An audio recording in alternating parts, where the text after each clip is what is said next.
For Nietzsche, becoming who you are leads to greatness. And in /Ecce Homo / he wrote, one becomes what one is presupposes that one does not have the remotest idea what one is.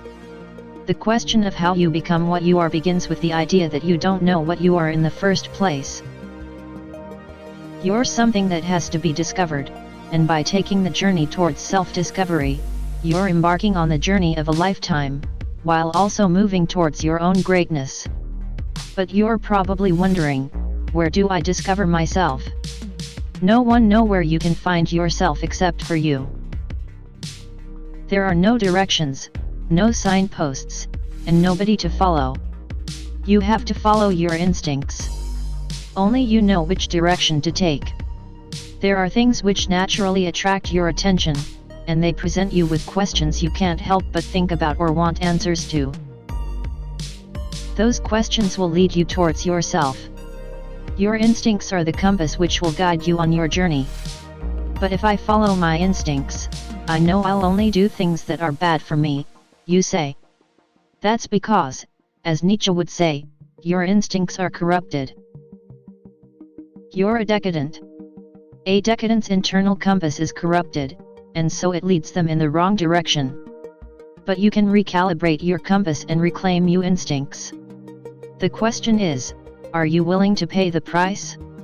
To reclaim your instincts, you must be willing to suffer. Let me explain with an example. As a kid, Raphael always displayed a natural instinct and gift for music, and he had even won many competitions. This led him to believe he was a great musician, and he was at the time. But one day, Raphael entered a national competition, and instead of getting first like he usually did, he ended up in 8th. This was the first time Raphael received evidence that he wasn't as good as he thought he was, and how did he respond?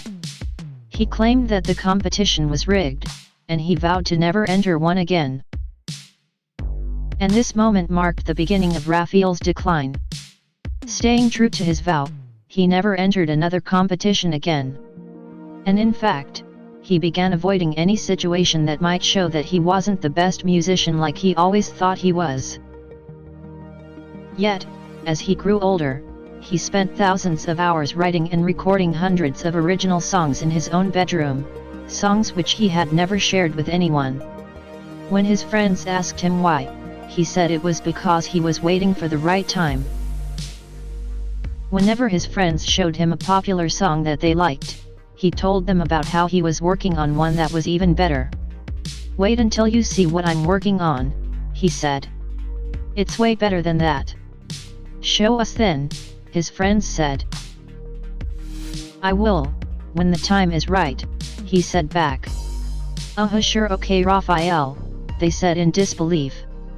This disbelief really hurt Raphael, because he perceived it as a challenge to his identity. "They're just jealous I'm actually good at something," he thought. And with the intention of proving them wrong, he uploaded all his songs to the internet. He waited. Days, weeks, and months went by, and he barely garnered any engagement. The little engagement he did receive was negative. Commenters said things like, "The lyrics are meaningless," or, "The beat is so boring," or, "Painfully mediocre." That last one really stung Raphael. "Mediocre," he thought. "They just don't get it." So Raphael decided to show his music to his mom, that way he could watch her reaction in real time and explain any confusing parts. And after he played her his music, she said, "Wow, very nice honey."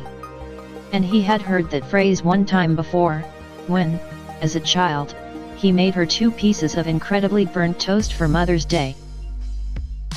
She had took a bite, said "Wow, very nice honey," and then, not as secretly as she thought, proceeded to throw both pieces of toast into the trash. But this time, Raphael felt things were different. He was sure that she really did think his music was nice. So with a little more confidence now, he gathered his friends together and played them his music. They tried to sit nicely and listen, but by the time the chorus kicked in for the second time, they burst out into laughter. Raphael stormed off towards his house. Their haters he thought. Jealous, bitter, and tasteless haters so you're probably wondering why I told you this story.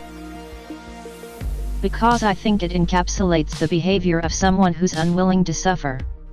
Raphael had a strong instinct for music as a kid, but every time he was presented with some evidence that contradicted his self-image, evidence that showed he might not be as good as he thought he was, he found a way to dismiss it. He was so attached to the idea of already being a good musician that he never gave himself the chance of actually becoming a better one. He started to avoid any evidence that contradicted the image he had of himself, and by doing so, his instinct got corrupted. It no longer led him in the right direction. But if he accepted the evidence and realized he wasn't as good as he thought he was, he could have learned why he wasn't as good as he thought he was. And by learning why he wasn't as good as he thought he was, he could have actually gotten good. In other words, if Raphael was willing to suffer, he could have actually developed his instinct to serve him well. Now the question is, why are some people willing to suffer while others are not? The ones who are willing to suffer have faith that their suffering will pay off. They believe that suffering has meaning, and that there's a light at the end of the tunnel. They believe that the source of suffering is false beliefs, and so by being willing to suffer, they can identify the false beliefs they hold. And by identifying their false beliefs, they can destroy them. And by destroying their false beliefs, they can reclaim their instincts and find their way to themselves. And to become who you are is to achieve your greatness. That concludes my exploration of Nietzsche's teaching in /Ecce Homo /. As always, this is just my opinion and understanding of Nietzsche's teaching, not advice. If you're looking for another video to watch after this one, I recommend watching my video Nietzsche, Love Your Fate, Become Great. I'll put a link to it in the description below and in the top right of the screen right now.